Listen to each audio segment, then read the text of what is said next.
মানুষের বুকের ভিতরে যখন হাত আজরাইলে রাখবে, ওই মানুষের গাড়ের রগগুলা ঠাস ঠাস করে ছিঁড়ে যাবে, হাতের রগগুলা ছিঁড়ে যাবে, পায়ের রগগুলা ঠাস ঠাস করে ছিঁড়ে যাবে, রক্ত চলাচল করতে পারবে না। তখন রক্তগুলা বান্দাটার নাকে দিয়া মুখে দিয়া বের হয়ে যায়। ও মায়ার নবী, দয়ার নবী, রাহমাতুল লিল আলামিন নবী গো, উম্মত তো তখন সহ্য করতে পারবে না। কয় এই জায়গার মধ্যে শেষ না। আজরাইল তখন তার রুহটা নেওয়ার জন্য বড় চেষ্টা করবে। রুহটা নেওয়ার জন্য আজরাইল যখন হাতটা রাখবে, হাতটা রাখতে দেরি রে উম্মত, আজরাইলে হাতটা রাখার সাথে সাথে ওই বান্দার রুহটা এবার টান দিবে। আল্লাহ পাক রব্বুল আলামিনের পেয়ারা বন্ধু হযরত পয়গম্বর ইদ্রিস আলাইহিস সালাতু ওয়াস সালামের জীবনী পড়তে যায় দেখলাম আল বিদায়া ওয়ান নিহায়া 14 খণ্ডের একটা কিতাব ইসলামিক ফাউন্ডেশন কর্তৃক ছাপানো। ওই কিতাবের মধ্যে আমি লক্ষ্য করে দেখলাম ইদ্রিস পয়গম্বর নিজে বর্ণনা করতেছে, জগতের মানুষ একটা বেঈমান, বেআমল, বেনামাজি, হারামখোর, সুদখোর, ঘুষখোরের রূহ যখন কবজ করে এমন কষ্ট হয়। নবী গো কেমন কষ্ট হয় আপনি বলেন না? নবী আমার বলেন, ও শোনো জগতের মানুষ, একটা জীবিত ছাগল একটা বকরিকে জীবিত অবস্থায় লটকায় দিয়া শরীরের চামড়াটা টাইনা টাইনা জীবিত অবস্থায় জবে সারা চিরা ফেললি ওই বকরির যত কষ্ট হয়, একটা বেঈমান বেআমলের তত কষ্ট হয়। নবী গো এত কষ্ট কেমনে সহ্য করব মানুষ? আরে কেমনে সহ্য করব, কেমনে সহ্য করবে এটা আমিও তো চিন্তা করি। আমার মরার সময় যদি আমি প্রস্রাব পায়খানা করে দেই, মানুষ বলবো বেঈমান। আমার মরার সময় যদি জিহ্বায় কামড় দিয়া মরি, মানুষ বলবো বেঈমান। আমার মরার সময় যদি আমি নাকে মুখে দিয়া রক্ত ছেড়া দেই, মানুষ বলবে আমি বেঈমান। আমার মরার সময় যদি আমি চোখ উল্টে দেই, মানুষ বলবো আমি বেঈমান। ইয়া রাসূলুল্লাহ আর কি কষ্ট দেওয়া হবে আপনি বলেন না? নবী আমার ডাক দিয়া কয় উম্মত শুধু এই কষ্টের মধ্যে শুধু শেষ না। ইয়া রাসূলুল্লাহ আর কেমন কষ্ট আপনি নবী একটাবার বলেন না? নবী আমার কয় তখন তোমার রূহটা পড়ে চলে যাবে, আজরাইলের হাতে থাকবে, আর তোমার দেহটা দুনিয়াতে পড়ে থাকবে। দেহ তোমার চর্মচর গলে পচে যাবে, শিরায় উপশিরাগুলো ছিন্ন ভিন্ন হবে। দেহ তোমার চর্মলে পচে যাবে, শিরায় উপশিরাগুলো ছিন্ন ভিন্ন হবে। মন্ডু মেরুদণ্ড সবই হবে খণ্ড খণ্ড, মন্ডু মেরুদণ্ড সবই হবে খণ্ড খণ্ড। পড়ে রবে মাটি রয়ু পরে, মন আমার কেন বান্ধ দালান ঘর রে, মন আমার কেন বান্ধ দালান ঘর। একদিন মাটির ভিতরে হবে ঘরে, মন আমার কেন বান্ধ দালান ঘর রে, মন আমার কেন বান্ধ দালান ঘর রে, মন আমার কেন বান্ধ দালান ঘর। আপনার দেহ মাটির উপর পড়ে থাকবে। যে স্ত্রীর সাথে আপনি 40-50 বছর কাটাইছেন, আপনার স্ত্রীকে যদি বলা হয় একটা রাত্র সময় তুমি তোমার স্বামীর সাথে থাকো, বলবে না আমার ডর লাগে, আমার ভয় লাগে, লাশের সাথে আমি কাটাইতে পারবো না। মরার সাথে সাথে বলবে খাট থেকে নামে মাটিতে শোয়া দাও। কেমনে রে সহ্য করবা? কেমনে রে তুমি দিন দুনিয়ার কথা বইলা গেছো? এ মুসলমান ইমানদার, এ নবীর উম্মত শুনো রে, আমার মদিনার তাজেদার হুজুরপুর নূর সাল্লাল্লাহু আলাইহি ওয়াসাল্লাম নবী আমার বলেন, এবার যখন বান্দার রুহুটা নিয়ে যাবে, রুহুটা নেওয়ার সাথে সাথে গো এবার আজরাইল তখন রুহুটা ধইরা আজরাইলের নাক বরাবর একটা কাপড় দিয়ে এইভাবে আবদ্ধ করে রাখবে। আজরাইল আবদ্ধ কইরা রুহুটা নিয়ে যখন যাবে, রুহুটা ডাক দিয়ে বলবে রে আজরাইল তুমি আমার এত তাড়াতাড়ি কই লইয়া যাও? বলে কেন, তোমার শেষ গন্তব্য। এ আজরাইল, তুমি যদি জানতা আমার জন্য আমার আল্লাহ তাআলা কত যন্ত্রণাদায়ক শাস্তি রেডি করে রাখছে, তাহলে তুমি আমার এত তাড়াতাড়ি নিয়ে যাইতা না। হযরত আজরাইল আলাইহিস সালাতু ওয়াস সালাম তখন বান্দারে নিয়ে যাবে, নিতে নিতে প্রথম আসমানের সামনে নিয়ে যাবে। প্রথম আসমানের মধ্যে ডান দিকে 19 জন ফেরেশতা দাঁড়িয়ে থাকবে, বাম দিকে 19 জন ফেরেশতা দাঁড়িয়ে থাকবে। ফেরেশতারা প্রশ্ন করবে, আজরাইল কারে তুমি নিয়ে আসলা? আজরাইল তখন দেখাইবে। ফেরেশতারা দেখার সাথে সাথে গো তখন ওই বান্দার দিকে থু থু থু থু নিক্ষেপ করবে। তুমি বেনামাজি, নামাজ ছেড়ে দাও, দাও নামাজ পড়ো না, অসুবিধা নেই। তুমি রোজা রাখো না, রাখো না। তুমি হজ করো না, করো না। তুমি যাকাত দাও না, দিও না। গুনাহ করো, করো, যত পারো করো, যদি ফেরেশতাদের থুতু পাইতে চাও। কবরে মরণের সময় লাঞ্ছনা, বঞ্চনা, কষ্ট দিবে তোমার। তোমার এই রূহ মরার পরেও কোনো দাম নাই, তোমার কোনো ইজ্জত নাই, কোনো সম্মান নাই মরার পরে। তো এই মরণ আর এই জীবন দিয়ে কি করবে তুমি?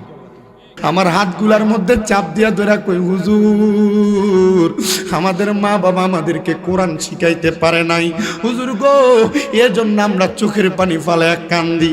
আমার আল্লাহ নিয়ে আমরা জীবনের গুনাহগুলো মাফ করে দেয়। আমি বলছি, ও বাবা আপনি কোরআন পড়তে পারেন না, চিন্তা করতে পারেন না, এই কোরআনের দিকে যদি আপনি তাকায় থাকেন আমার আল্লাহ তাআলা আপনার সওয়াব দান করবে। ও বন্ধুরে, নবীর উম্মতের মধ্যে যে কোরআন পড়তে পারবে না সাহাবায়ে কেরামও জানতেন। একজন অন্ধ সাহাবী হাত তুলে ডাক দিয়া কই, ইয়া রাসূলুল্লাহ, নবীজি আপনি যেই কোরআনের ব্যাপারে বলছেন আল্লাহ তাআলার বাণী, যালিকাল কিতাব লা রাইবা ফিহি, এটা এমন একটা কিতাব যার মধ্যে কোনো সন্দেহ নাই। ও মায়ার নবী, দয়ার নবী, রাহমাতুল লিল আলামিন নবী, আপনি বলছেন কেউ যদি ওই কোরআনের দিকে তাকায়ও থাকে তাদের আমলনামার মধ্যে সওয়াব দেওয়া হবে। নবীজি আমার যে চোখগুলা নাই, আমি কি করলে আমার সওয়াব হবে? আমার নবী কান্দে রে, আমার নবী কান্দে আর ডাক দিয়া কয়, ও সাহাবী, ওই কোরআন যদি পড়তে না পারো, দেখতে না পারো গো, আমি নবী বললাম ওই কোরআন রে মোহাব্বত করবা, সম্মান করবা, তাজিম করবা, দেখবা আমার আল্লাহ তাআলা তোমার আমলনামার মধ্যে সওয়াব দান করবে। এ মুরব্বি বাবারা, এ পর্দার অন্তরালের মা বোনেরা, রমজান মাস আসলে আপনারা কোরআন পড়তে পারেন না বলে কোরআন শরীফ খুইলেও দেখেন না। আমি আপনাদের কাছে বলি রে বাবা, যদি না পড়তে পারেন কোরআনটা খুইলা তাকিয়ে থাকবেন, যদি না পড়তে পারেন কোরআনটার বুকের মধ্যে আগলে রাখবেন। আপনারা বলেন কোরআনকে মুহাব্বত করলে, বুকে আগলে রাখলে আমাদেরকে মাফ করতে পারে একজন, তিনি কি? ওই আল্লাহর সন্তুষ্টির জন্য মুহাব্বতের আওয়াজে উচ্চ কণ্ঠে আমার আল্লাহ তাআলার কালামে হাকিম কোরআন শরীফের তেলাওয়াত করেন আর পড়েন, আউযু বিল্লাহি মিনাশ শাইতানির বিসমিল্লাহির রহমানির রহিম। ওয়ালা তাকুনু কাল্লাযীনা নাসাল্লাহা ফাআনসাহুম আনফুসাহুম উলাইকা হুমুল ফাসিকুন। লা ইয়াস্তাওয়ি আসহাবুন নারি ওয়া আসহাবুল জান্নাহ, আসহাবুল জান্নাতি হুমুল ফাইজুন। وقال في حديث الشريف عن انس بن مالك رضي الله تعالى عنه قال سمعت رسول الله صلى الله عليه وسلم يقول ان من اشرط الساعات ان يرفع العلم ويكثر الجهل ويكثر الزنا ويكثر شرب الخمر ويقل الرجال ويكثر النساء حتى يكون ل50 امرأة القيم الواحد متفق عليه او كما قال عليه الصلاة والسلام. وقال في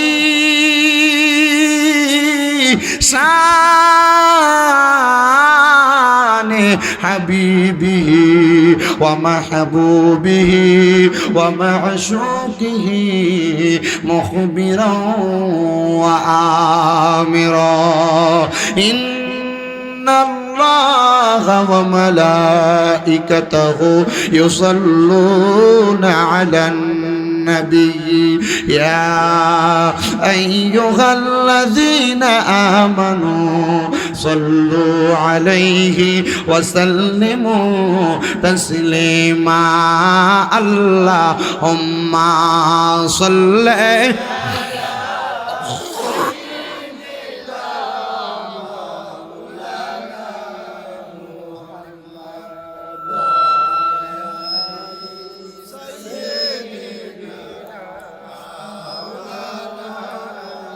আরেকটু জবান খুলে মুহাব্বতের আওয়াজে দুরূদ শরীফ পড়েন আল্লাহুম্মা সাল্লি মুহাব্বতে ঈমান তাজ হবে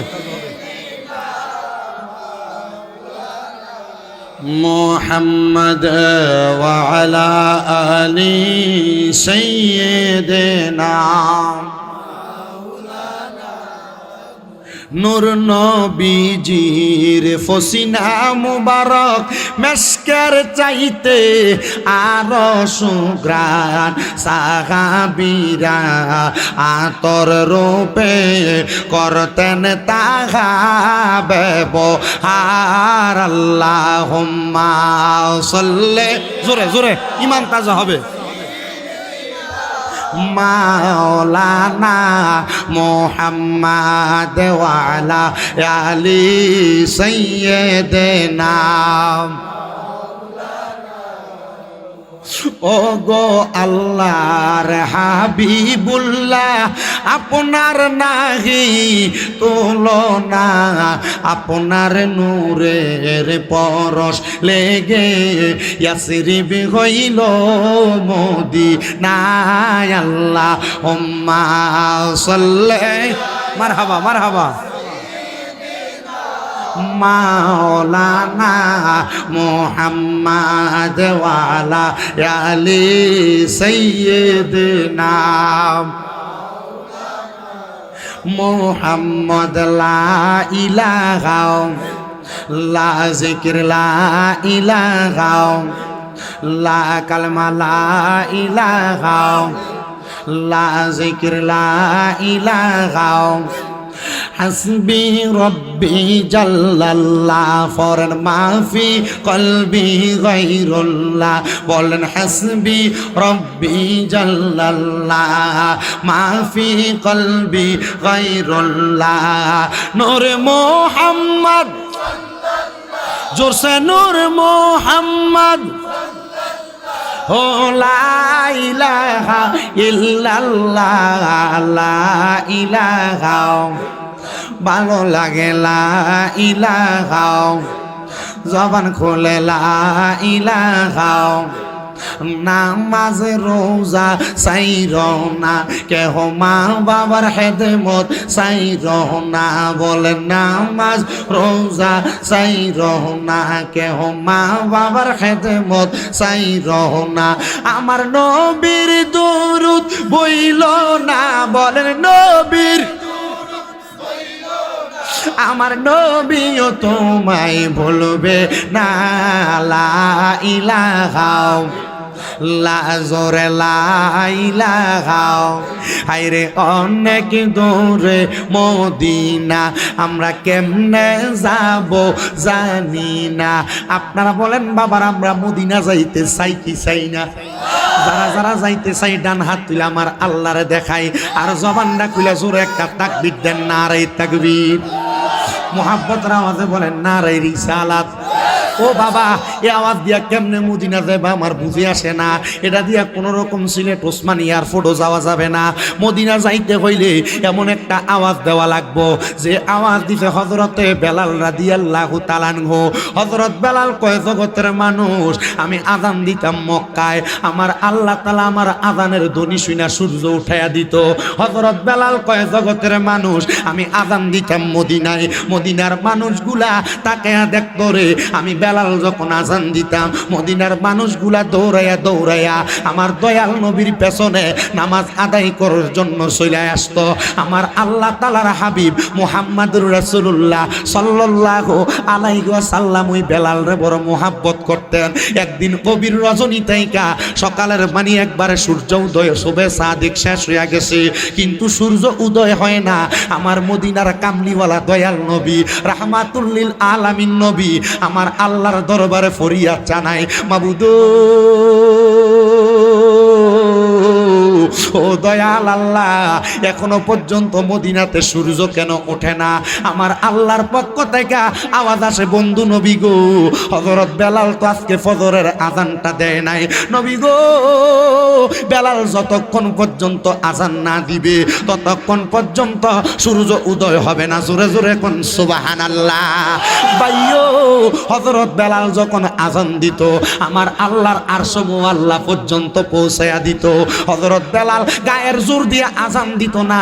হযরত বেলালের দেহের মধ্যে, হযরত বেলালের কলবের মধ্যে, হযরত বেলালের শরীরের মধ্যে একটা ইমানি পাওয়ার, ইমানি জজবা ছিল।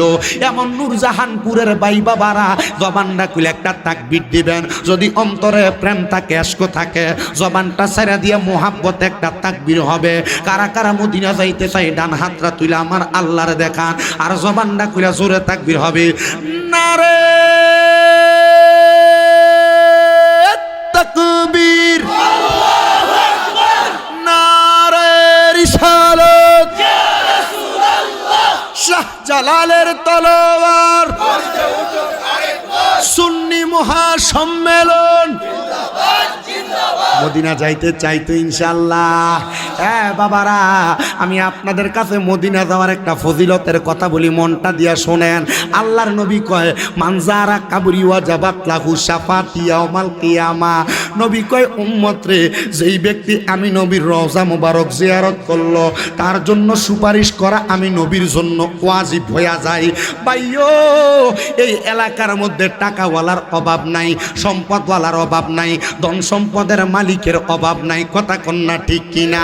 কিন্তু বাবারে, টাকা পয়সা ব্যাংকে জমায়, জায়গা জমি কিনে, সুন্দর বাড়ি বানায়, দামি গাড়ি কিনে, দামি জামা কাপড় পরে, কিন্তু মক্কা মদিনা যাইতে চায় না। ও আব্বাজিরা, তোমরা বোকা, তোমরা চালাক না। চালাক যদি হইতা জায়গা জমি না কিনা প্রয়োজনে জায়গা জমি বেচা একবারের জন্য হইলেও মক্কা মদিনা যাইতা। ও পর্দার অন্তরালের মা বোনেরা, তোমরার কাছে স্বর্ণের অভাব নাই, তোমরার কাছে গয়নার অভাব নাই। বর্তমান বাজার মূল্যে এক ভরি স্বর্ণের দাম 2,17,18,000 টাকা। মাগো মা, মরার পরে স্বর্ণগুলা খুইলা রাখবো, কথা কন্যা ঠিক কিনা? মরার পরে দামি জামা কাপড়গুলা খুইলা রাখবো, কিছু তোমার সঙ্গে দিবে না, সব তাদের কাছে রাইখা দিবে। মহিলাদেরকে 5টা কাপড় দিয়া কাফন দিব, পুরুষ মানুষদেরকে 3টা কাপড় দিয়া কাফন দিব। কিন্তু ভাইও, যদি তুমি তোমার সম্পদের মায়া করো, তোমার জন্য তো 3.5 হাত মাটির গড়টা 2.5 হাতের পাশের কবরটার মধ্যে তোমার শোয়া দিব। ওই কবরের মাটিটা ছাড়া তোমার সঙ্গে কোনো কিছু থাকবে না। কবরে যাওয়ার পরে মাটির দেহ তোমার মাটি খেয়ে ফেলবে। কিন্তু যদি তুমি তোমার সম্পদের একটা কন্যার দিয়া বেচ্চা মক্কা মদিনা যাইতে পারো, খোদার কসম জান্নাতে যাওয়া তোমার জন্য সহজ হইয়া যাবে। বলে হুজুর, কেমনে জান্নাতে যাওয়া সহজ হবে? আমার জানতে বড় ইচ্ছা করে। শুনেন, কেমনে জান্নাতে যাওয়াটা সহজ হইয়া যাবে আমি আপনাদেরকে বোঝাই। নূরজাহানপুর এলাকায় মসজিদ আছে না নাই? এক ওয়াক্ত নামাজ পড়লে কয় ওয়াক্তের সওয়াব? এক ওয়াক্তর, কথা কন না, কয় ওয়াক্তের সওয়াব? এক ওয়াক্ত নামাজ পড়লে নূরজাহানপুরের মসজিদে এক ওয়াক্ত নামাজের সওয়াব হয়। কিন্তু আমার দয়াল নবী ডাক দিয়া কয়, উম্মত, আমি নবীর মদিনা শরীফের ভিতরে এক ওয়াক্ত নামাজ পড়লে 50,000 ওয়াক্তের সওয়াব হয়। জোরে কোন সুবহানাল্লাহ। নবী গো, আর কি হয় আপনি বলেন না? আমার দয়াল নবী বলে, উম্মত আমার শোনো শোনো শোনো, আমার আল্লাহর কাবা বাইতুল্লাহ শরীফের ভিতরে এক ওয়াক্ত নামাজ আদায় করলে একজন বান্দার আমল নামার মধ্যে 1 লক্ষ ওয়াক্তের সওয়াব হয়। নূরজাহানপুরের মসজিদে নামাজ পড়ছ, কবুল হয়েছে কি হয় না এটার কোনো গ্যারান্টি নাই। মক্কা মদিনা যায় যে নামাজ পড়বা, তোমার আমল নামার মধ্যে সে সওয়াবটা হয়ে যাবে। আমার চুলগুলা লম্বা ছিল, আসার সাথে সাথে আমার একটা প্রিয় ভাই কইতাছে, হুজুর আপনার চুলগুলা যে কাইটটা ফালাইলেন, এগুলা তো দেখতে বড় ভালো লাগতো। আমি কইছি, বাইরে এই চুল রাখার কারণে অনেকে ভণ্ড তহমত দেয়, বাজে কথা বলে, কিন্তু আমি এই জন্য আমার চুলগুলা কাটি নাই। কারণ আমার নবীজির চুল মুবারক নবীর ঘাড় মুবারকে পড়তো। লাহু শাহরুন ইয়াদ্রিবু মানকাবাইহি সামাইলে তিরমিজি কিতাবু রাসুহা অধ্যায়ের মধ্যে লেখে, আমার নবীর চুল মুবারক নবীর ঘাড় মুবারক পর্যন্ত লম্বা ছিল। তো যারা ভণ্ড বলতো এরা নবীর সুন্নত অস্বীকার করতে, এই জন্য ভণ্ড বলতো। কিন্তু আমি এই জন্য চুল কাটি নাই। আমি মক্কায় গেছিলাম হজ করার জন্য। হজ করলে তো মাথা কামানো লাগে, এটা আপনারা সবাই জানেন। কিন্তু আমি আগে মক্কায় যাই নাই। আমি যাওয়ার আগে আমার যিনি মুআল্লিম ছিলেন ওনাকে বললাম, এ মুআল্লিম সাহেব, আমার টিকিটটা আপনি আগে মক্কায় দিবেন, এরপর আমারে আমার টিকিটটা আগে আপনি মদিনায় দিবেন, এরপর আমারে মক্কায় পাঠাইবেন। আমি মক্কাতে 8 দিন থাকা অবস্থায় আমার চুলগুলাতে দইরা আমার নবীর রওজার সামনে দাঁড়ায় কইছি, ইয়া রাসূলুল্লাহ, নবী গো, এই চুলগুলা রাখার কারণে মানুষ আমারে বন্ড বলে, বেদাতি বলে, কিন্তু আমার কাছে মনে কোনো কষ্ট লাগে না। কারণ আশেক বলতেছে, ওরে লোকে আমায় বলে রে মন্দ, আরে আমার কাছে লাগে আনন্দ। আমার মন জানে আমি জানি, আমার মন জানে আমি জানি, নূর নবীর প্রেমেতে আমি ভিখারি, দয়াল নবীর প্রেমে আমি ভিখারি। বন্ধুরে, এই চুলগুলা দইরা আমি বলছি, ইয়া রাসূলুল্লাহ, আপনার রওজা মুবারকের সামনে আসছি, চুলগুলা ফেলা লাগবে, আপনি শুধু আমি উম্মতরে মাফ করে দিয়েন। আর আমি 3-5 ওয়াক্ত নামাজের পরে আমি প্রতিদিন আমার নবীর রওজার সামনে দাঁড়ায় একটা দোয়া করছি, ইয়া রাসূলুল্লাহ, এত তাড়াতাড়ি এত কম বয়সে যে মক্কা মদিনা আসতে পারবো বুঝি নাই। নবী গো, আপনি আমার আল্লাহর দরবারে দরখাস্ত করেন, আমার আল্লাহ যেন আমার মরণের আগে বারবার মক্কা মদিনায় আনে। আরেকটা দোয়া করছি, ইয়া রাসূলুল্লাহ, আপনি দয়াল নবী যে আমারে কবুল করেন, আমার মা আমার বাপ এখনো বেঁচে আছে, আমি যেন আমার মা বাপরে নিয়ে মক্কা মদিনা আসতে পারি। 3 নাম্বার আরেকটা দোয়া করছি, ইয়া রাসূলুল্লাহ, বাংলাদেশে ওয়াজ মাহফিলে গেলে আপনার বহু উম্মতদেরকে লইয়া, আপনার বহু প্রেমিকদেরকে লইয়া ওয়াজ মাহফিল করি, এরা আপনি নবীর দুরূদ পড়ে, আপনি নবীর সম্মান গায়, এদেরকে আপনি মরার আগে একবার মদিনায় আইনেন। আপনারা বলেন বাবারা, আমি যেই দোয়াটা করছি, আমার নবী চাইলে আপনারা সবাই রে মদিনায় নিতে পারে কি পারে না? পারেনি, পারেনি। আমি একই দোয়া আল্লাহর কাবা ঘরের সামনে যাইয়া আল্লাহর কাবা ঘরের গিলাফের মধ্যে দূরা কইছি, আল্লাহ, আপনার যে বান্দারা আপনার ঘর কাবা শরীফে আসতে চায়, আল্লাহ আপনি তাদেরকেও মরার আগে একবার কাবা শরীফের সামনে আইনেন। বন্ধুরে, ওই কাবা যাইতে পারলে কলিজা ঠান্ডা হবে।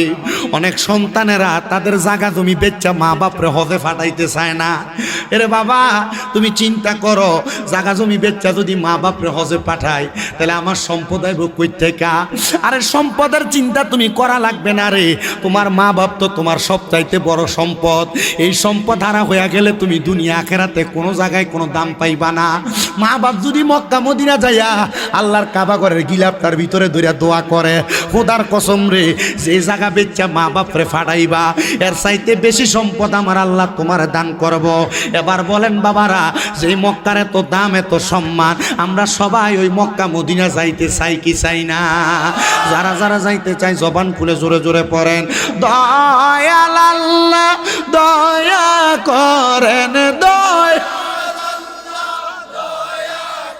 রেন নসিব করেন মদিনা, লা ইলাহা লা কালেমা লা ইলাহা লা জিকির লা ইলাহা লা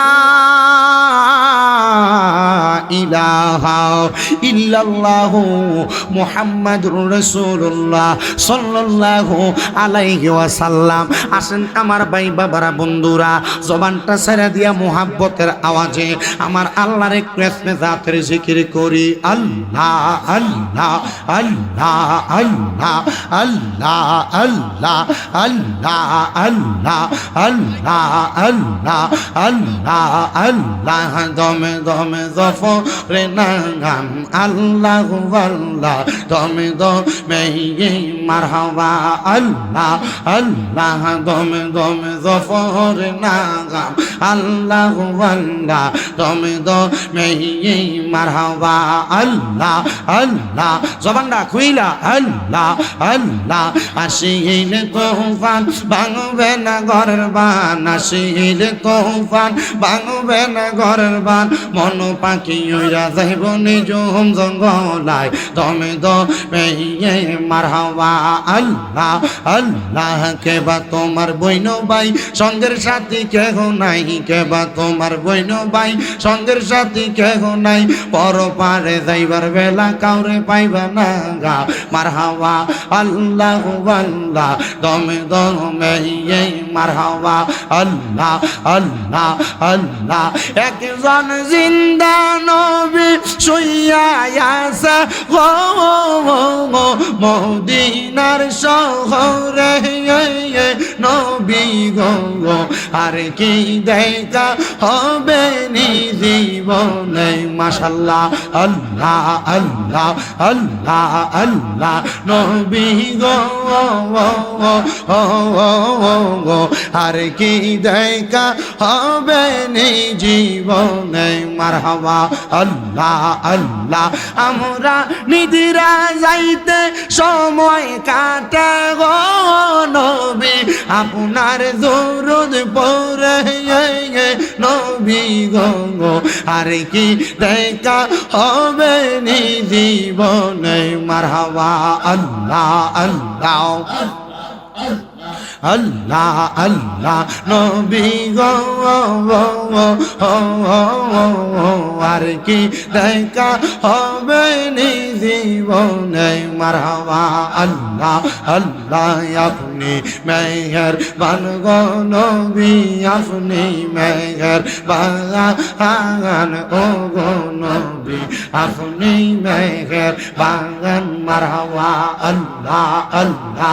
নয় একবার দেখিলে জোরাইতাম পরাগান ও গো নবী, আপনি মেহেরবান মারহাবা আল্লাহ আল্লাহ।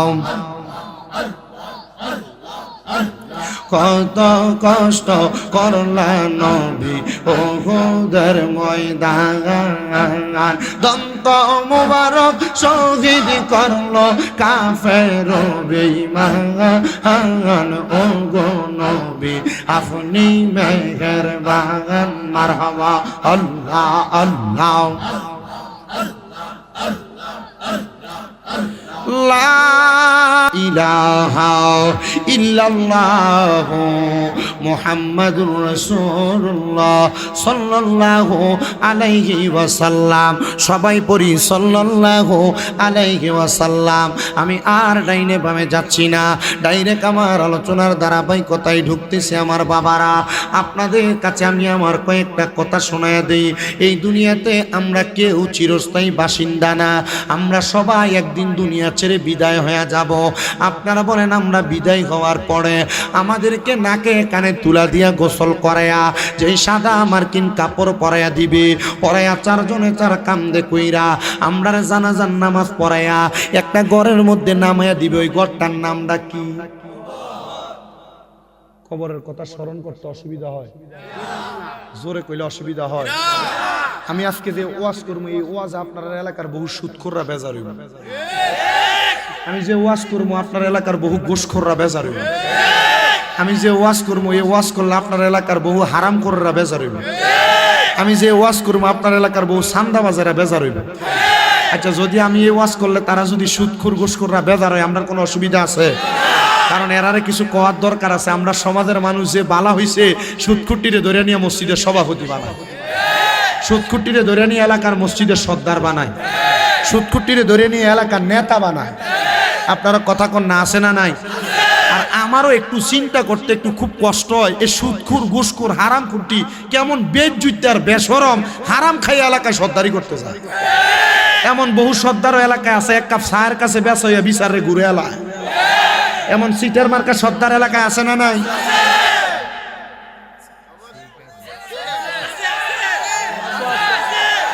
500 টাকার কাছে বিচারে উচিত বিচার রেট বেউচিত বানায় দেয়, এমন সর্দার আছে না নাই? মানুষের ক্ষেতের লাইল কাটতে কাটতে 1 লাইলের 1 বিঘা তাঁতের বান বানাইছে, এমন বাটফার আছে না নাই? আজকের ওয়াজটা তারার উপরে পড়ে, যারা মসজিদের নামাজও পড়ে বাইরে সুদের টেহাও গনে আসেনি। আমার বাবারা শুনেন, একটু অন্তরে কানটা লাগায়া গো, পর্দার অন্তরালে যে আমার আম্মুজিরা আছো, তোমরা যারা নামাজ পড়ো না, তোমরা যারা রোজা রাখো না, তোমরা যারা হজ যাকাত করো না, দান সদকা করো না, তোমরা যারা স্বামীর আদেশ মানো না, তোমরা যারা জবানের কথাকে খারাপ করো, বেপরদা ভাবে উদাসীন ভাবে ঘুরে বেড়াও, আর যেই পুরুষেরা এখানে বসেছেন আমার বাবা, আপনারা যারা নামাজ পড়েন না, আপনারা যারা দুনিয়ার জমিনে হালাল খাবার খান না, আপনারা যারা দুনিয়াতে আপনার নিজের কথা ভুলে গেছেন, আমার আল্লাহ তাআলা কুরআনুল কারীমের মধ্যে বলতেছেন, ওয়ালা তাকুনু, তোমরা তাদের মতো হইও না, কাল্লাযিনা জাহারা নাসুল্লাহ ফাআনসাহুম আনফুসাহুম, যারা নিজের কথা ভুলে গেছে এবং আমি আল্লাহ তাআলারে ভুলে রাখছি। আল্লাহ তাআলা কারা গো? আমার আল্লাহ বলেন তারা আর কেউ না। আল্লাহ কয় উলাইকা হুমুল ফাসিকুন, এরা হলো ফাসিক। ইয়া রাসূলুল্লাহ, নবী গো আপনি বলেন না এই ফাসিকদের অবস্থাটা কেমন হবে? শোনেন রে বাবারা, আমরা জানি আমাদের শেষ ঠিকানা হলো কবর, কথা কোন না ঠিক না বেঠিক? ও বন্ধু একটু গভীর মনোযোগ লাগে শোনেন, না না না, আমরা শেষ ঠিকানা কবর না, আখিরাতের প্রথম ঘাঁটি যেটা, এটার নাম হলো কবর। কবরের পরে আরো কয়েকটা স্টেশন আছে, জায়গা আছে, যে জায়গাগুলা পাড়ি দিতে পারলে আপনার আখিরাতে শান্তি আছে, পাড়ি না দিতে পারলে আপনার কোনো শান্তি নাই।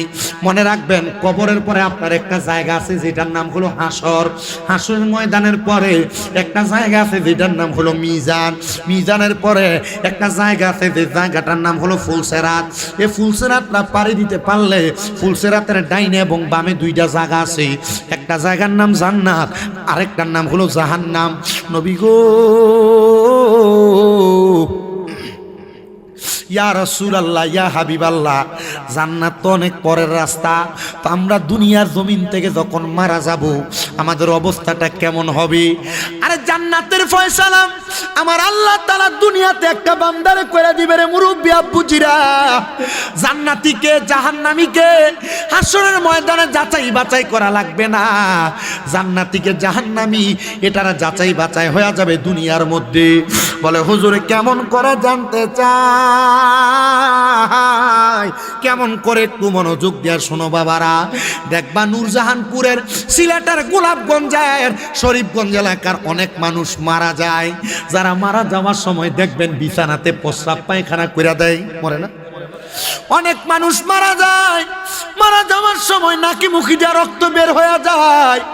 অনেক মানুষ মারা যায়, মারা যাওয়ার সময় জিহ্বার মধ্যে কামড় দিয়া মরা যায়। কত মানুষ মারা যায়, মারা যাওয়ার সময় চোখগুলা উল্টে যায়। ও বন্ধু, অনেক মানুষ মারা যায়, মারা যাওয়ার সময় নাকে আর মুখি দিয়া রক্ত বাইর হয়ে যায়। নবী সাহাবাই কারাম আমার নবীরে ডাক দিয়া কই, ইয়া রাসূলুল্লাহ, ইয়া হাবিবাল্লাহ, নবীজি আপনার কাছে জানতে চাই, আপনি বলেন না মানুষ কেন এমন ভাবে মারা যায়, মানুষ মারা যাওয়ার সময় কেন এমন অবস্থা হয়? আমার নবীজি কান্দে আর ডাক দিয়া কই, ও সাহাবাই কেরাম শুনো রে, কেন মানুষ এমন ভাবে মারা যায়? আমার আল্লাহ তাআলার লামকানের মধ্যে আমার আল্লাহ একটা গাছ লাগাইছেন, যে গাছটার নাম হলো সাদরাতুল ইয়াকিন গাছ। কোন না কি গাছ? সাদরাতুল ইয়াকিন গাছ। ওই সাদরাতুল ইয়াকিন গাছে অনেকগুলা পাতা আছে। দুনিয়াতে যতগুলা বান্দা আছে সাদরাতুল ইয়াকিন নামক গাছের মধ্যে ততগুলা পাতা আছে। প্রত্যেকটা পাতার মধ্যে দুনিয়ার এক একটা বান্দার নাম লেখা আছে। ওই গাছের পাতা যখন জোরে পড়া যায় তখন আমার আল্লাহ আজরাইলকে দুনিয়াতে পাঠায়া দেয়। তওবা নামক গাছটি আছে, পাতায় পাতায় লেখা আছে মানুষের হায়াত। বলেন না, তওবা নামক গাছটি আছে। এটা হইল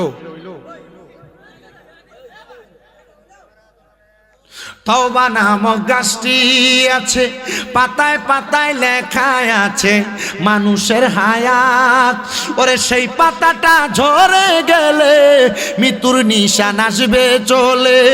সেই পাতাটা ঝরে গেলে মৃত্যুর নিশান আসবে চলে। চলে যাবে তোমারই হায়াত, পাপী উম্মত কে করিবে পার,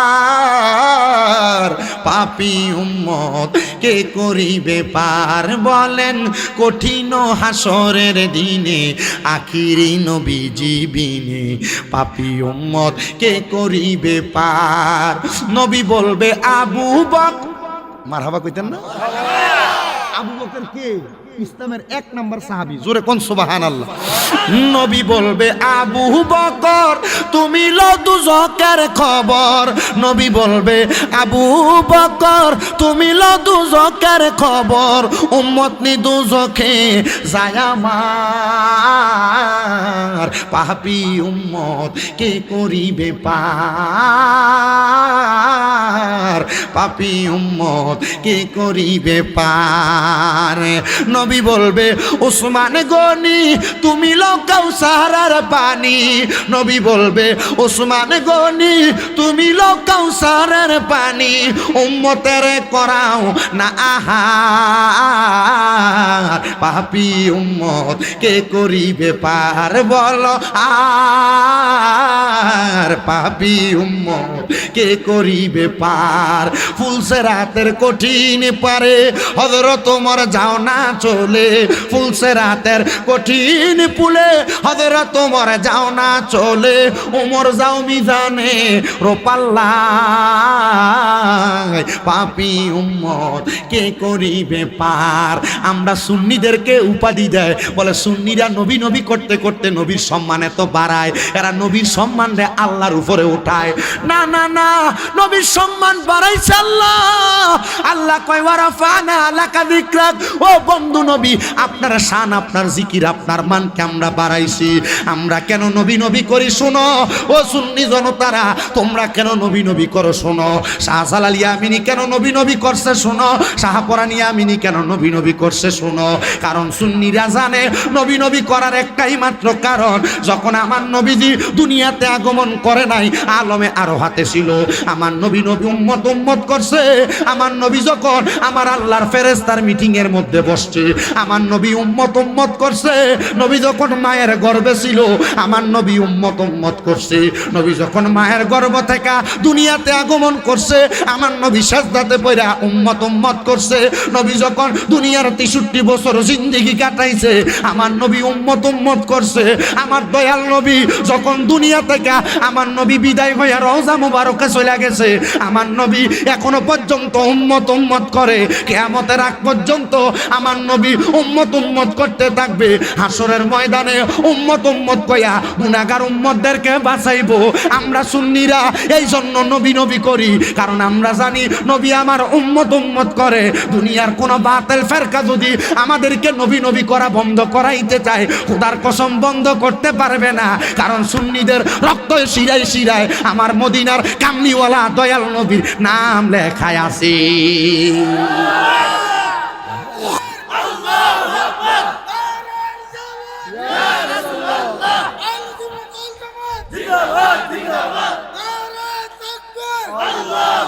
শুনেন শুনেন শুনেন, সুন্নিরা নাকি খালি নবী নবী করে, কথা কয় না, ঠিক না? আর সুন্নিরা নবী নবী করবে না কেন? কারণ সুন্নিরা জানে নবী সারা জীবন উম্মত উম্মত করছে, কথা বলে না, ঠিক না বেঠে?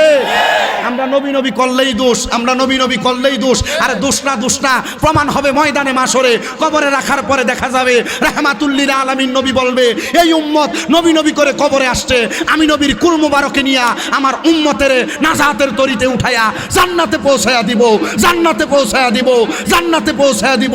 আমার নবী সুপারিশ করে আমাদেরকে কবর থেকে হাসর, হাসর থেকে মিজান, মিজান থেকে ফুলসেরাত, ফুলসেরাত থেকে জান্নাত পর্যন্ত পৌঁছানোর ক্ষমতা আমার নবীকে দিয়েছেন একজন। ডান হাত তুলে বলেন তিনি কে?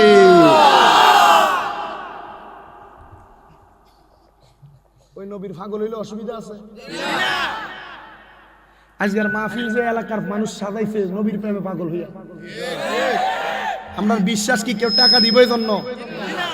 বাড়িতে দেখলাম তাবারুকের প্যাকেটও করা আছে, তাবারুক খাইবার লাগে মাহফিল, নবীর সুপারিশ পাইবার লাগে, কথা কন না? আচ্ছা আপনি আজীবন নবীর মিলাদের বিরোধিতা করলেন, কিয়ামের বিরোধিতা করলেন, আচ্ছা কবরে, আচ্ছা কবরে যাওয়ার পরে যদি আপনার কবরে রাখছে বিসমিল্লাহি ওয়া আলা মিল্লাতি ইল্লাল্লাহ, না বলে কবর নবী না মরে গেছে গা, নবী না পচে গেছে গা, নবী না আমরার মতো, নবী কবরে নিজের মতো করে শুয়ে রইছে? না না না, যারা কয় তারা লগে দফনার আছে। আমার দাঁত বেটা ফালাই দেন বেটা।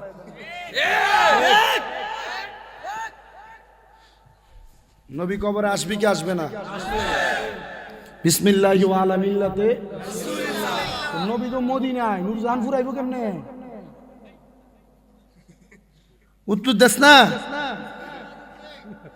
হ্যাঁ এই তো মাশাআল্লাহ বেড়াইতে আছে এলাকা, ক্ষমতা দিছে কে? আল্লাহ যদি নবীরে মদিনা থেকে নূরজাহানপুরের কবরে উম্মতরে বাঁচাইবার লাগা আসার ক্ষমতা দেয়, যে কয় নবী মরে গেছে গা তার বাপের কি?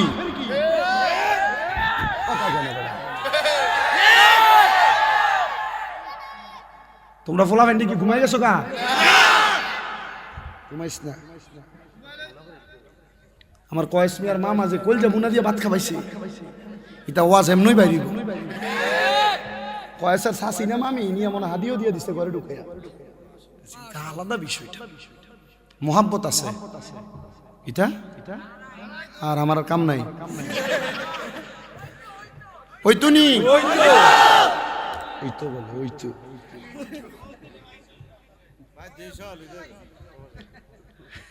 মাত্র 50 মিনিট হয়েছে মাইক ধরছি, টেরও পাইছেন না আপনারা? টের পাইছেন নি কোন দিয়ে সময় গেছে? আমার ওয়াজে টের পাওয়ানোর সুযোগ নেই। কয় মিনিট হয়েছে? ভিত্তিক আর একটা, আচ্ছা 5 মিনিট হয়েছে। কিটা আমি 3 মাহফিলে 3 ঘন্টা ওয়াজ করি বেটা। সিলেটের গোলাপগঞ্জের মানুষ নবী কবরে আসতে পারে কি পারে না? নবী হাসরে থাকতে পারে কি পারে না? নবী মিজানে উম্মতরে বাঁচাইতে পারে কি পারে না? নবী ফুলসেরাতে উম্মতরে উদ্ধার করতে পারে কি না? আমরা যদি কয় তোমরা খালি নবী নবী করো, নবী কি করবো? নবী তো নাই। কবে নবী কবরে, হাসরে, মিজানে, ফুলসেরাতে উম্মতকে বাঁচাইবার লাগে সব জায়গায় থাকবো। কথা কোন জায়গায়? সাদরাতুল ইয়াকিন গাছের ফাতা আছে, দুনিয়াতে বান্দা যত ফাতা তত। ওই ফাতার ভিতরে লেখা আছে এক একজন বান্দার হায়াত। এই ফাতাটা যখন জয়রা পড়ে আল্লাহ আজরাইলকে বলে আজরাইল যাও, তখন আজরাইল আগে আসে না। দেখবেন আপনার এলাকায় এমপি আসলে, মন্ত্রী আসলে, প্রধানমন্ত্রী আসলে সিলেট বিভাগে আসার আগে কত সুন্দর করে পুলিশ বাহিনী, র্যাব বাহিনী, আর্মি বাহিনী, ডিবি পুলিশ, এনএসআই, এরপরে দেখবেন যে ইংলিশ কুত্তা ভাড়া কেন ভাড়া বম আসেনি সাইবার লেগা, কত দামি দামি লোক এরাইয়া মাঠের ভিতরে ঘুরে রইতে ফুরে, যারা টয়ে পাওয়া যায় না, কে লেগা এমপি আইব, মন্ত্রী আইব, প্রধানমন্ত্রী আইব এর লেগা। আচ্ছা কোন তো এমপি মন্ত্রীর থেকে ফেরেস্তার দাম কম না বেশি? আল্লাহ পাকের ফেরেস্তা আজরাইল আসার আগে আজরাইলের 2টা প্রতিনিধি ফাটাইবো একটা মানুষের রূহ নেওয়ার আগে। কি ক্ষমতা উম্মতে মুহাম্মদের! আদম থেকে ঈসা নবী পর্যন্ত সব নবীরা আল্লাহরে কইছে, আল্লাহ আমরা নবী না বানাইয়া এমন একটা নবী যে তুমি দুনিয়াতে পাঠাইবে, ওই নবীর উম্মতরা বানাও। আমরা এমনি নবী নবী করি না, আমরা এমনি সুন্নি দাবি করি বেটা, কলজাটা বড় ফ্যান বেটা। কারণ ওই নবীর উম্মত হইতে ঈসা নবী পাগল আছিল, মারহাবা করেন।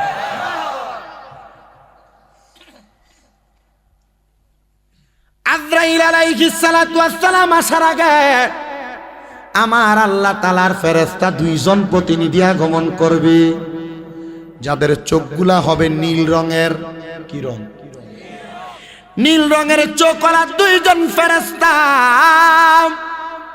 একটা বান্দার সামনে যখন আসবে রে বাবা, বান্দাটার সামনে আসার সাথে সাথে যদি বান্দা বেঈমান হয়, কি হয়? বেআমল হয়। কি আমল? বেআমল মানে কি?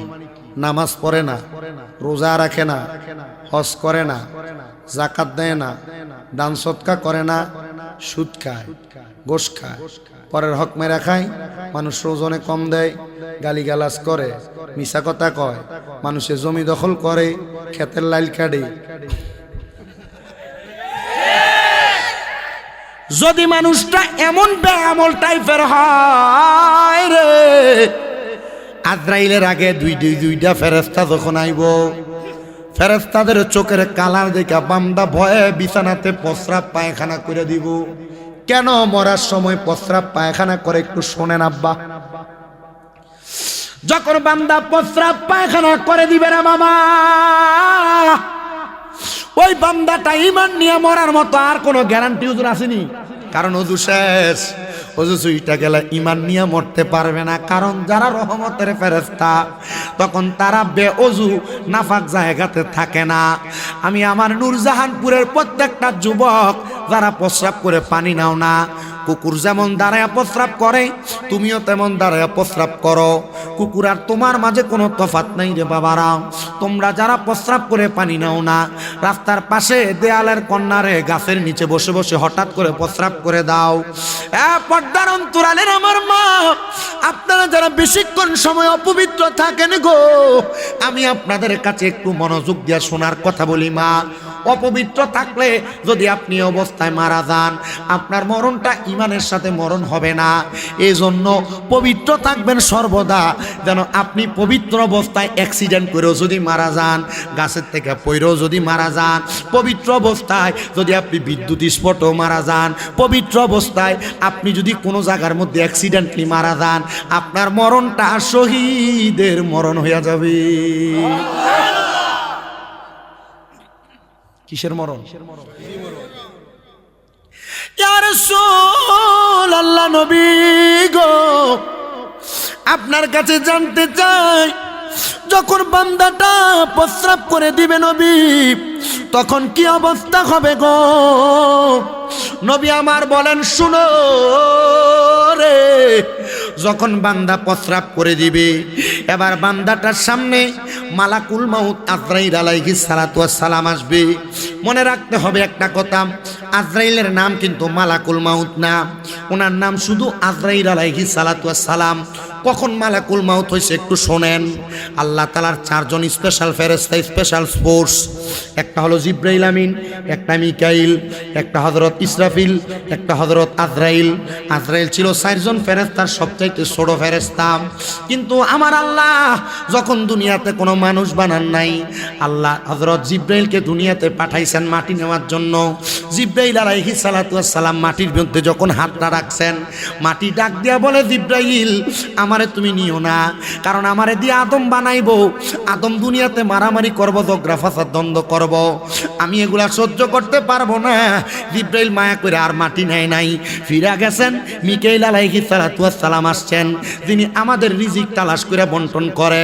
মিকাইল আলাইহিস সালাতু ওয়াস সালাম যখন মাটিতে হাত রাখছে, মাটি ডাক দিয়া কয়, মিকাইল আমারে নিও না, কারণ এই মাটি দিয়ে আমার আল্লাহ আদম বানাইবো, আমরা আদম হইতে চাই না, মাটি আছি, ভালো আছি। মিকাইল ফিরে যাবে, আসবে হযরত ইসরাফিল ফেরেশতা। ইসরাফিল ফেরেশতা দুনিয়াতে আইসা মাটি নেওয়ার জন্য যখন হাতটা রাখছেন, ইসরাফিল ফেরেশতা মাটি নেওয়ার জন্য হাতটা রাখার সাথে সাথে রে বাবা, হযরত ইসরাফিল আলাইহিস সালাতু ওয়াস সালাম মাটি রাখার সাথে সাথে ওই মাটিটা ডাক দিয়ে বলবে, ইসরাফিল, ও ইসরাফিল শোনো, আমারে তুমি নিও না, কারণ আমার আল্লাহ আমি মাটিরে দিয়ে আদম বানাইবো। যদি আদম বানাই, আদম দুনিয়াতে মারামারি করব, একটু জমিন লেগে ভাই ভাইয়ের মাথার মধ্যে বাড়ি দিব, আদম যেন না বানাই, যাও তুমি ফিরা চইলা যাও। এবার আমার আল্লাহ সবচাইতে ছোট ফেরেশতা আজরাইল আলাইহিস সালাতু ওয়াস সালাম রে দুনিয়াত পাঠাইছে। আজরাইল দুনিয়াতে আইসা এমন ভাবে একটা খাবলা দিছে মাটির মধ্যে, এক লগে 40 মণ মাটি হাতে উঠা গেছে। মাটি ডাক দিয়া কয়, আজরাইল আমারে নিও না।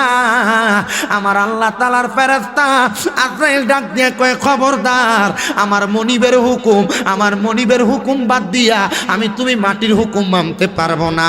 আজরাইল একটা খাবলা দিয়া 40 মণ মাটি লইয়া গেছে। আমার আল্লাহ কয়, আজরাইল রে, আদম তে হযরতে ইব্রাহিম পারে নাই, মিকাইল পারে নাই, ইসরাফিল পারে নাই, যেহেতু তুমি মাটি আনছো, তোমার সাহস বেশি, ক্ষমতা বেশি, যাও রে আজরাইল, আজকে থেকে আমি তোমার উপাধি দিলাম মালাকুল মাউত, মৃত্যুর ফেরেশতা। মানুষের রূহ তুমি আজরাইল গ্রহণ করবা, রূহ তুমি হরণ করবা। আজরাইল তখন থেকে মালাকুল মাউত হয়ে গেছে। এবার যখন আজরাইল একটা বান্দার সামনে আইব, বেঈমান বান্দা যখন আজরাইলের চেহারাটা দেখব রে বাবা, ওই বান্দাটা আজরাইলকে তার জবান দিয়া বলার চেষ্টা করব, আজরাইল রে, আমার রূহ নিও না, আমি মরার জন্য এখনো প্রস্তুত হতে পারি নাই। আজরাইলের সঙ্গে কথা বলার সময় ওই বান্দার জিহ্বাটা তখন দুইটা সোয়ালের মাঝখানে, মানে দাঁতগুলা কামড় দিয়া ধরব, আর কথা বলতে পারবে না। এবার বান্দা চোখ দিয়া বোঝানোর চেষ্টা করবে, রে আজরাইল, আমার চোখ দিয়া তুমি রূহটা নিও না। বান্দা চোখের ইশারা দিয়া বার বার বার বার বলতে থাকবে, রে আজরাইল, আমার চোখটা দিয়া তোমারে আমি না করি, আমার রূহটা তুমি কবজ করো না।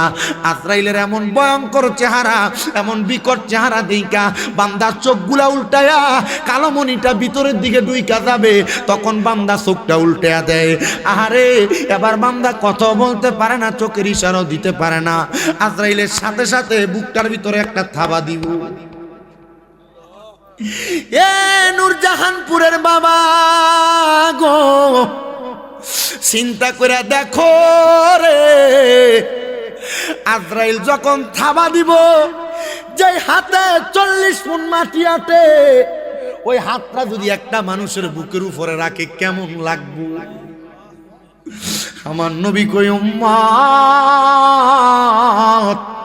আমি নবী রূহ মুবারক নেওয়ার জন্য যখন আজরাইল আইছে, আমি নবীর বুক মুবারকে হাতটা রাখতে দেরি রে, আমার নবী আল্লাহ, সবাই ডাক দেন আল্লাহ, মুহাব্বতে ডাক দেন আল্লাহ, আর জবান খুলে ডাক দেন আল্লাহ।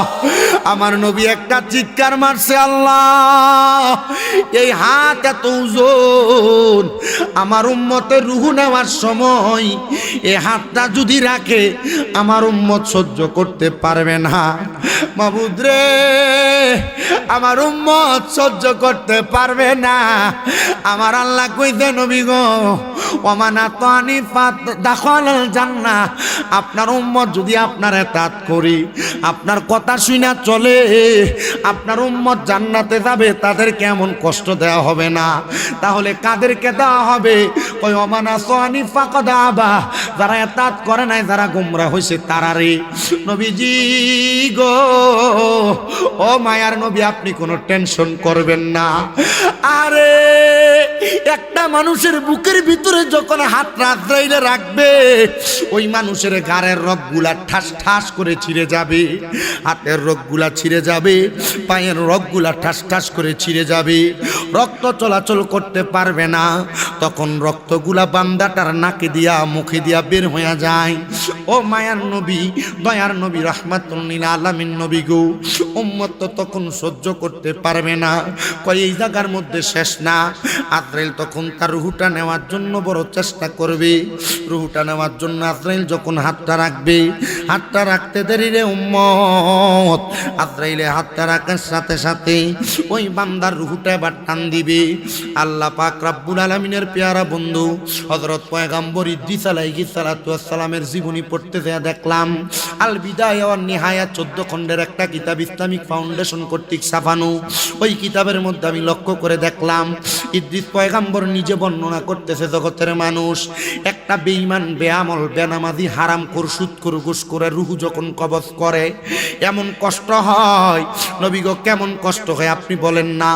নবী আমার বলেন ও শোনো জগতের মানুষ, একটা জীবিত ছাগল একটা বকরিকে জীবিত অবস্থায় লটকায়া দিয়া শরীরের চামড়াটা টাইনা টাইনা জীবিত অবস্থায় জবে সারা চিরা ফেললি ওই বকরির যত কষ্ট হয় একটা বেঈমান বেআমলের তত কষ্ট হয়।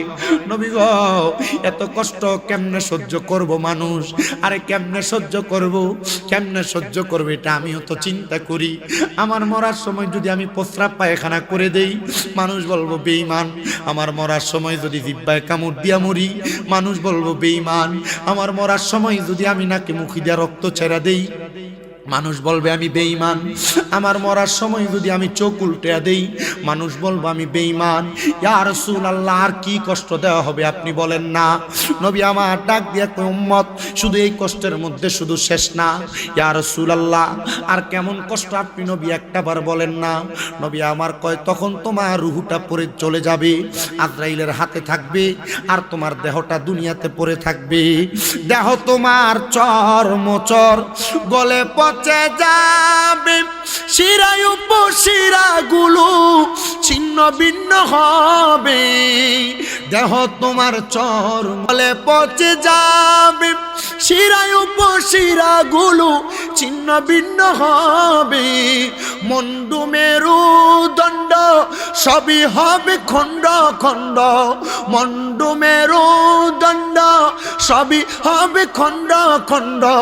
পড়ে রবে মাটি রয়ু পরে মন আমার কেন বান্ধ দালান ঘর রে মন আমার কেন বান্ধ দালান ঘর।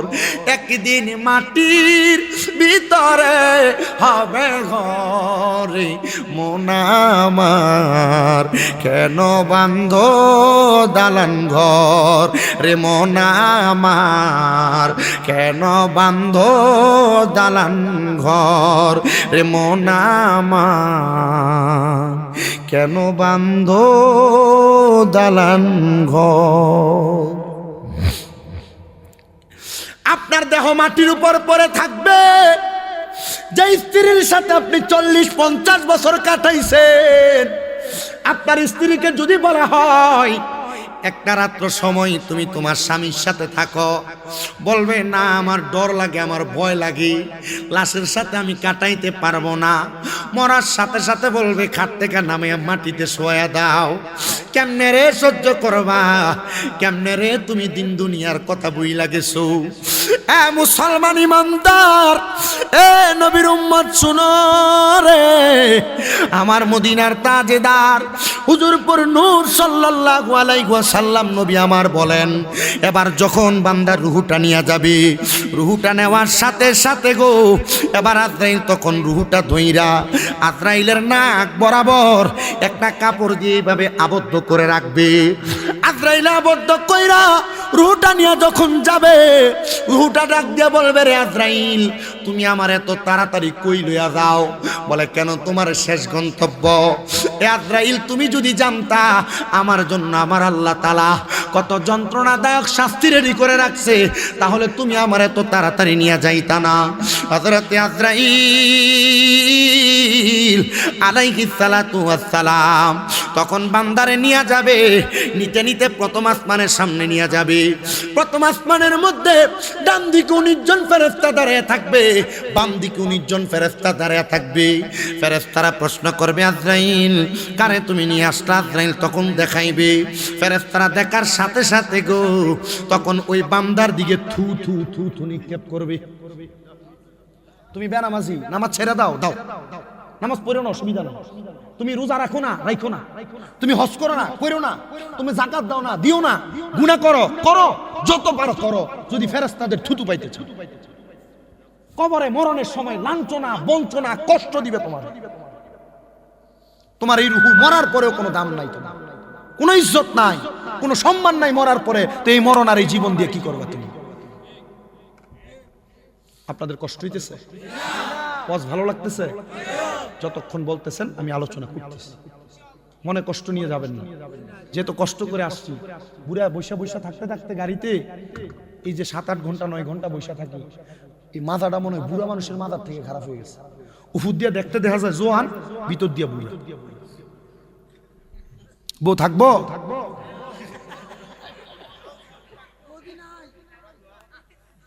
আপনি দেখছেন?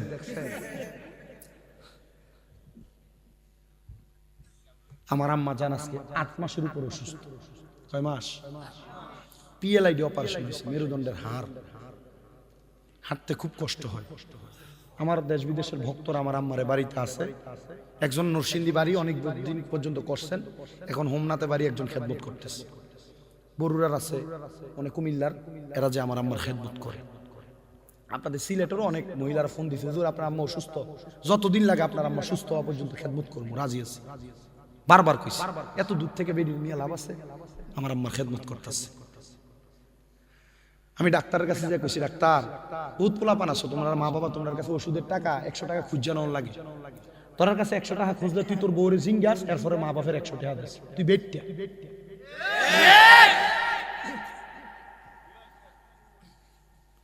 আমি ডাক্তারের কাছে যাই কইছি, আমার এই পর্যন্ত প্রায় 8 লাখ টাকার উপরে খরচ আমার আম্মার পেছনে। আমি ডাক্তারের কাছে যাই কইছি 10-15 লাখ টাকা লাগলে নিয়ে যান, আমার আম্মা যেন আবার হাঁটতে পারে এই ব্যবস্থা করে দেন তাড়াতাড়ি। আমার ডাক্তার মাথায় হাত বুলে গেছে, শামীম সাহেব টাকা দিয়ে সব হয় না। আমি লগে লগে নিয়ত করছি, আল্লাহ এই 10 লাখ টাকা রেখে দিলাম আলাদা, আমার মা যেদিন লাঠি ছাড়া হাঁটতে পারবে এদিন আমি আমার আম্মা আব্বার হলে আমি হজ করতে যাবো, টাকা দিয়ে কবর লয়ে যাবো। আপনারা জানেন হয়তো আমার কুমিল্লাতে অনেকগুলা মাদ্রাসা আছে, হয়তো আপনারা দেখেন আমার অনেকগুলা ছাত্র আছে, আমি আমার এগুলা নিয়ে ব্যস্ত। আমি ওয়াজ মাহফিলে দৌড়ানোর দরকার নাই, আমি আমার ছাত্রদেরকে সময় দিলে আল্লাহ আমাদেরকে অনেক প্রতিদান দিবে, শুধু আসি মহাব্বতে। এই কয়েস ভাই কতবার কল দিছে, হাদিয়া অর্ধেক পাঠিয়ে দিছে, কালকে ফোন দিয়া হুজুর বাহি টেহাটা ফাটাইতাম, তোমার যে আচরণ সুন্দর আর ব্যবহার, তুমি টেহা ফাটান লাগবে না, ইয়া ফুড়ে দিও। আর কিছু দরকার আছে মিয়া? আলহামদুলিল্লাহ আপনারা যে মেহমানদারি করেছেন, আলহামদুলিল্লাহ শুকরিয়া। বহু জায়গায় মেহমানদারি পাওয়া যায়, নামের ওয়াজ করায়, ওয়াজ করে ব্যবসা করে। আপনাদের এই ওয়াজ দিয়ে আপনাদের সম্মান এলাকার যুব সমাজ দিয়ে মোহাব্বত দেখাইছে, যে ভালোবাসা দেখাইছে, আসার সাথে সাথে এর থেকে মোহাব্বত আর নাই পৃথিবী।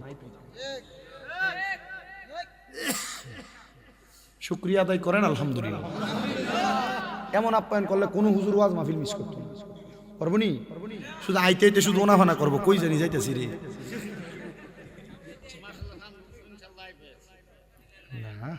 প্রতি বছর এক মোল্লা আইন না, মোল্লা ফাললে ফাললে আনবা, দাওয়াতের দরকার নেই আমার, কত দূরে আইতাম আমার কষ্ট করে। কয় যে আমার দাওয়াত দিচ্ছে, আপনার মনে কষ্ট নিছে, ওয়াজ এটা কামে লাগবো নি? নামাজ না পড়লে কি মায়ের কবরে কম না বেশি? ফেরেশতা থু থু দিব, মরার পরেও কোনো দাম নেই।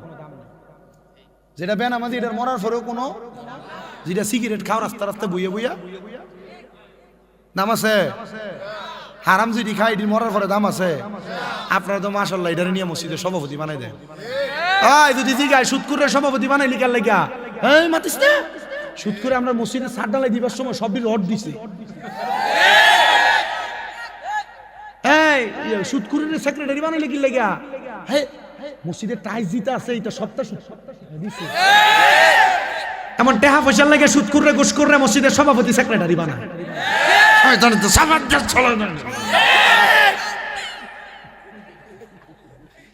এটা মরার পরে দাম আছে, জুতার বাড়ি।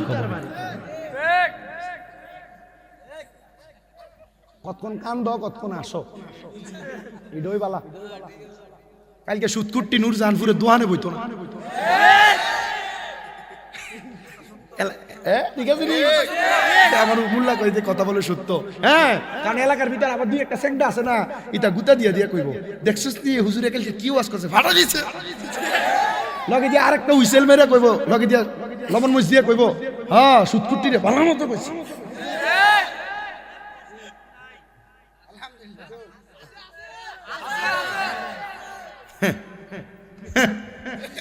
সুদকুরের কয়েকটা ফকার কই, আর পরে আপনি হিসাব করে দেখেন আসেনি কইতাম। সুদকুর ওয়াজ করলে কি আগামী বছর দাওয়াত বন্ধ হয়ে যাবো? কি তুইব দাওয়াত না দিলে কি হইব?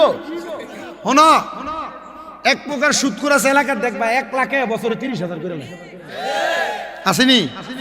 আবার আরেক জাত আছে সপ্তাহ সপ্তাহ দেওয়া লাগে, যেটার কই সপ্তাহ সুদি। আর কাছে দৈনিক কিস্তি টেফের কিস্তি, সারাদিন গাড়ি চালায় আইয়া কাম করে আইয়া বিহাল বেলা টিহাটা তারে দেওয়া লাগে। এমন সুদখোর আসেনি?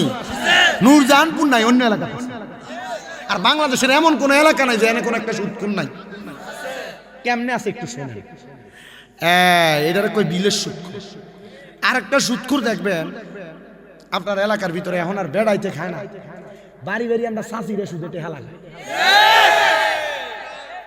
এবার কাছে টিয়া খুঁজলে, তুই বেশি বাড়তি টেহা চাষ কিনলে গা, এটা তো আমার টেহা না, আমার বইনে চলতো ফিরতে পারে না, আমার কাছে দিছে চাইলে দিবে লাগে।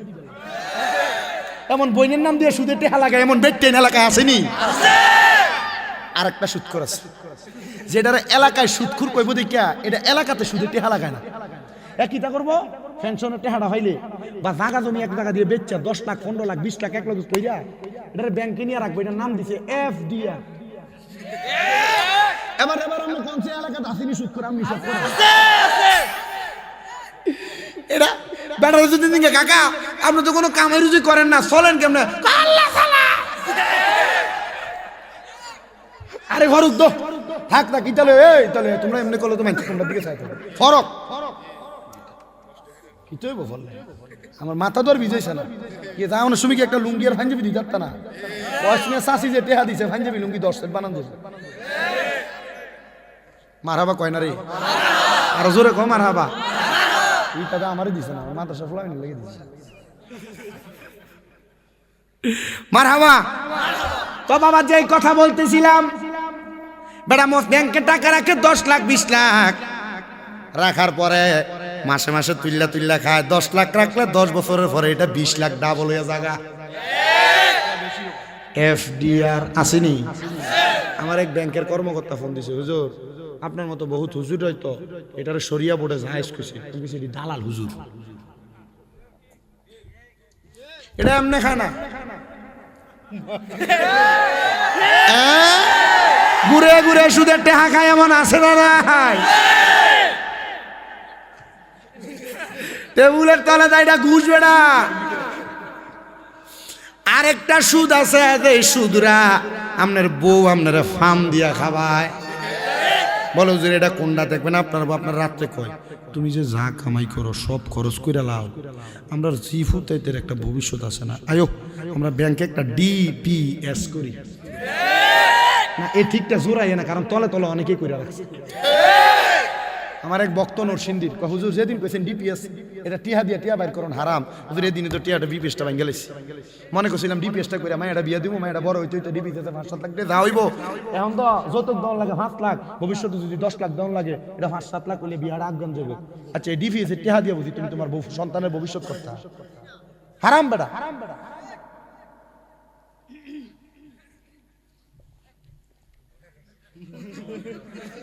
মোল্লা চিন্তা করে